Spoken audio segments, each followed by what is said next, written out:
আমাৰ চেনেলটোৰ ভিডিঅ'বোৰ চাই থাকিবৰ বাবে ছাবস্ক্ৰাইব কৰক আৰু ওচৰত থকা বেল আইকনটো বজাই দিয়ক। অসমত ৰজাদিনীয়া বহুতো ঐতিহাসিক পুখুৰী আছে। তাৰে এটি পুখুৰী আজি আপোনালোকক দেখুৱাবলৈ বিচাৰিছোঁ। মঙলৰ পৰা প্ৰায় 23-24 কিলোমিটাৰ দূৰত দৰং জিলাৰ 200 বিঘা মাটিকালিৰ বৃহৎ আকাৰৰ পুখুৰীটোৰ বিষয়ে।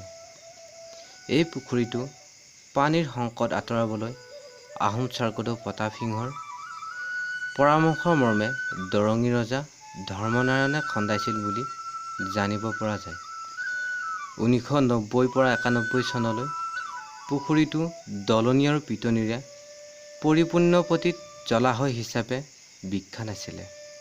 কিন্তু 1978 চনৰ 24 আগষ্ট তাৰিখে লখিমপুৰ আঞ্চলিক মীনমহল সমিতি গঠন হোৱাৰ পৰা সমিতিখনে পুখুৰীটোৰ উন্নয়নৰ কাৰণে চেষ্টা চলাই আহিছে।